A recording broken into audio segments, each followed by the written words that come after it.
Welcome everyone, this is Jeff Rich from the Burning Archive, and welcome to my voiceover of the post-Europe after the post-war world order, posted on the 23rd of November 2024. And if you're listening on the podcast, you can sign up at jeffrich, jeffrich.substack.com. To my Substack, you can also join as a paid subscriber for $8 a month US or $80 a year. Europe after the post-war world order. What might be the role of Europe after the American post-war world order and the fall of American primacy? Here is my prediction. Europe will, after a decade of turmoil, abandon the identity of the West to become the plurality of Europe again. Europe will separate from the USA and its geopolitical crusades. It will repair the damage of the partition of Eurasia, enforced by the USA since 1945. It will turn its back on its domineering patron across the Atlantic Ocean and make its home in Eurasia. Former Prime Minister Paul Keating once said that Australia should reconceive its role in the world by changing its orientation to Asia. Australia had habituated itself to a strategic mindset, cultivated in service of the British and later American empires. Australian leaders saw Asia as a threat. Keating proposed instead that Australia seek its security in Asia rather than from Asia. Europe today faces a similar decision. It can lock itself in the American garrison of NATO, or Europe can begin to seek its security in Eurasia rather than from Eurasia. Will Europe change this mental habit ingrained by centuries of conflict and empire? Will Europeans reverse the intensification of this habit by post-war political traditions of grand strategy, which were articulated by Mearsheimer's offensive hegemonic realism, Brzezinski's grand chessboard, and Mackinder's imperially racist contempt for the Eurasian horde? I confess in 2024 it seems unlikely. Most European elites profess apparently solid commitments to the Atlantic Alliance. My prediction is qualified and may only be wishful thinking. This scenario is only a possibility. The inertia of events, empires and institutions are more likely to snare Europe in the high equilibrium traps of NATO and the European Union in their current forms. But nothing lasts forever, especially in moments of polycrisis when the tides of change in the world are surging. In an earlier period of sudden transition, the world after World War II, Europe made a different choice. The broken Western European empires allied with an unscathed USA that controlled 45% of the world's industrial production. But the strategic grounds for that choice have disappeared. In 2024, Europe no longer has its empires to cling to, and the USA's share of world industrial output has fallen to 15%. And American society is torn by chronic failures of governance, most notably health and social security. Why would Europe not choose the BRICS this time, rather than late Soviet America.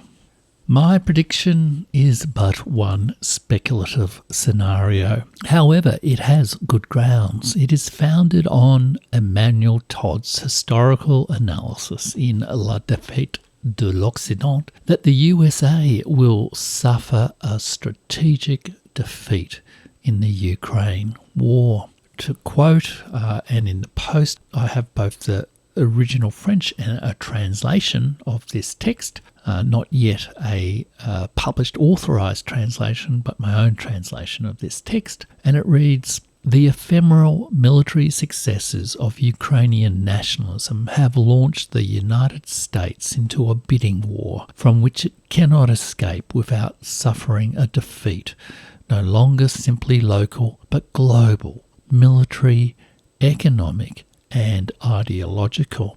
The defeat now would be German-Russian rapprochement, the de-dollarization of the world, the end of imports paid for by the collective internal printing press, great poverty."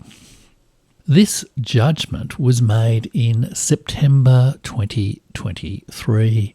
How much more certain is defeat in late 2024? Powerful voices in Europe have begun to step away from Biden's war in Ukraine.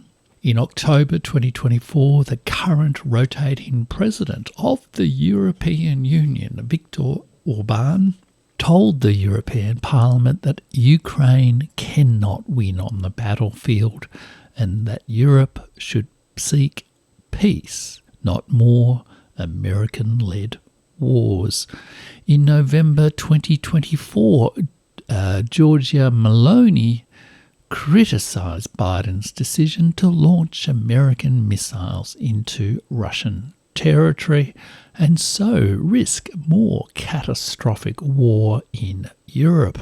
At least some leaders in Europe are looking for a way out from the post-war world order shaped by America into a nuclear circular firing squad.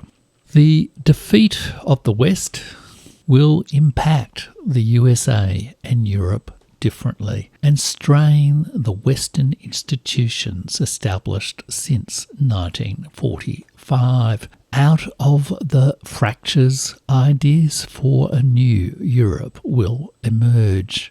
From the ruins of the West, Europe might emerge reborn. It may seem now that Europe is bearing the greatest costs for the USA's Project Ukraine. Europe cut off the supply of energy from its neighbour and historic economic partner, Russia. This act against Europe's own interests by elites more loyal to an American liberal oligarchy, in Todd's terms, than their own nation, is the puzzle at the heart of Emmanuel Todd's defeat of the West.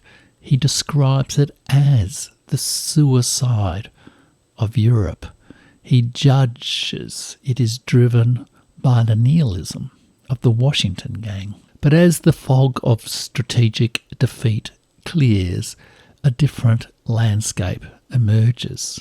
If Russia defeats NATO, it defeats the USA and the greatest military ever.